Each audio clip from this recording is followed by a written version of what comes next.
बलिया में चुनावी जनसभा को संबोधित करते हुए सीएम योगी ने सलेमपुर लोकसभा क्षेत्र की जनता को साधा है। सीएम ने जनसभा को संबोधित करते हुए कहा है कि कांग्रेस और समाजवादी पार्टी का गठबंधन कहता है कि मिलकर लड़ेंगे, चुनाव जीतेंगे तो मिलकर लूटेंगे और चुनाव हारेंगे तो 4 जून को फिर से टूटेंगे। योगी ने कहा कि 4 जून को इनकी दोस्ती फिर से खंड खंड हो जाएगी और देश में एक बार फिर से मोदी सरकार आएगी।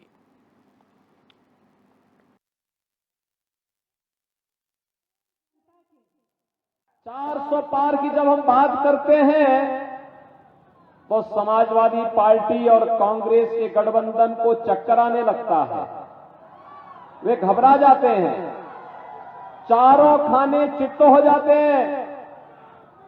उनकी समझ ही में नहीं आता है कि 400 पार कैसे होगा, क्योंकि ये दोनों मिलकर के भी 400 सीटों पे चुनाव नहीं लड़ रहे हैं। बहन और भाइयों, जनता जनार्दन इसका जवाब भी देती है और उसका जवाब देती है कि जो राम को लाए हैं,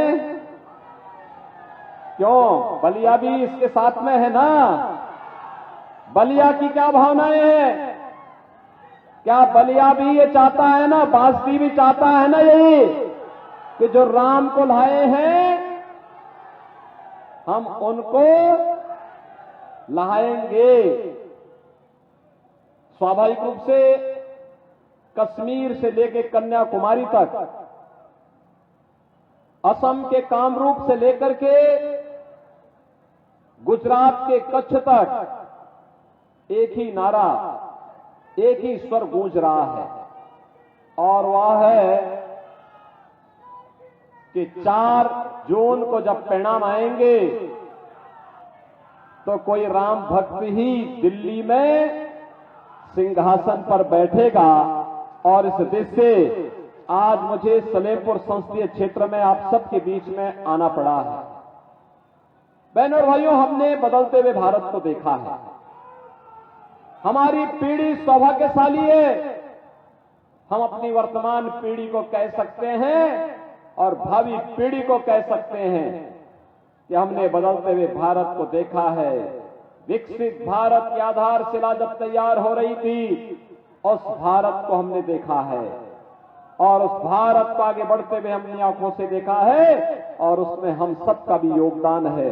क्योंकि जो भी परिवर्तन आज हो रहा है, बहनों और भाइयों, इस परिवर्तन का नेतृत्व भले ही मोदी जी कर रहे हो, लेकिन श्रेय आपको जाता है, क्योंकि आपका वोट जब कमल चुनाव चिन्ह पे जाता है तो कमल चुनाव चिन्ह पर जब केंद्र में सरकार बनती है तो मोदी जी को और राज्य में सरकार बनती है तो वह ताकत मुझे मिलती है और दोनों मिलकर के फिर विकास की इस यात्रा को तेजी के साथ आगे बढ़ाने का कार्य करते हैं।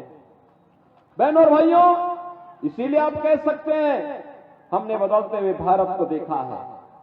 आज आप देख रहे होंगे दुनिया के अंदर भारत का सम्मान बढ़ा है, सीमाएं सुरक्षित हुई हैं, आतंकवाद और नक्सलवाद की समस्या का समाधान हुआ है। कांग्रेस और समाजवादी पार्टी की तरह नहीं, जब इनकी सरकार समाजवादी पार्टी की राज्य में थी और कांग्रेस की केंद्र में सरकार थी, रोज बम विस्फोट होते थे। कभी अयोध्या में बम विस्फोट, कभी काशी में, कभी लखनऊ में, कभी दिल्ली में, कभी मुंबई में, कभी अहमदाबाद में। देश का कोई कोना नहीं छोटा था जहां विस्फोट न हुए हो। और जब हम तत्कालीन सरकार से कहते थे कि आतंकवाद से निपटो, वो कहते थे कैसे निपटे, आतंकवादी तो सीमा पार से हैं। बहनों और भाइयों, एक बहाना था, कांग्रेस और समाजवादी पार्टी में इच्छा शक्ति का अभाव था या वोट बैंक की राजनीति के चलते तुष्टीकरण की नीति पर चल करके इनके द्वारा आतंकवाद से निपटने में कोताही बरती जाती थी। आज आपने देखा होगा 10 वर्ष में मोदी जी के नेतृत्व में आतंकवाद को पूरी तरह समाप्त किया गया है, नक्सलवाद का नेस्तनाबूद हुआ है और अब तो जोर से पटाखा फट जाए ना तो पाकिस्तान सफाई देता है कि साहब मेरा हाथ नहीं है, क्योंकि इसे मालूम है ये नया भारत है और नया भारत छेड़ता नहीं है, लेकिन अगर कोई छेड़ेगा तो उसको छोड़ता भी नहीं है। बहनों और भाइयों, इस नए भारत में विकास की जो यात्रा प्रारंभ की है वह अद्भुत है, दुनिया के लिए आश्चर्य करने वाला है। 2 लेन, 4 लेन, 6 लेन, 12 लेन के हाईवे बन रहे हैं, एक्सप्रेस हाईवे बन रहे हैं, एयरपोर्ट बन रहे हैं, एम्स बन रहे हैं, आईआईटी, आईएम, ट्रेन की नई नई सुविधाएं, कहीं वंदे भारत ट्रेन, कहीं अमृत भारत ट्रेन, और कहीं पर नमो भारत ट्रेन के रूप में दुनिया की बेहतरीन मॉडल ट्रेन की आज भारत स्वयं ही अपने यहां उसका प्रोडक्शन भी करता है और जनता जनार्दन की यातायात के लिए उन्हें उपलब्ध करवाता है। हर घर नल के माध्यम से हर घर तक पाइप पेयजल की स्कीम और नल में शुद्ध पानी उपलब्ध करा करके लोगों को आरोग्यता की ओर अग्रसर किया जा रहा है।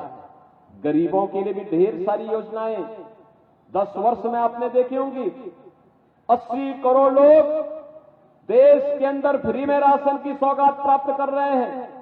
मैं कहना चाहता हूं उन लोगों से जो पाकिस्तान का राग अलापते हैं, अरे थोड़ा सोचो, एक भारत है मोदी जी के नेतृत्व में 80 करोड़ लोगों को फ्री में राशन दे रहा है, और दूसरी तरफ पाकिस्तान है, कुल आबादी 23 करोड़ लोग भूख से बिलखते हुए दिखाई दे।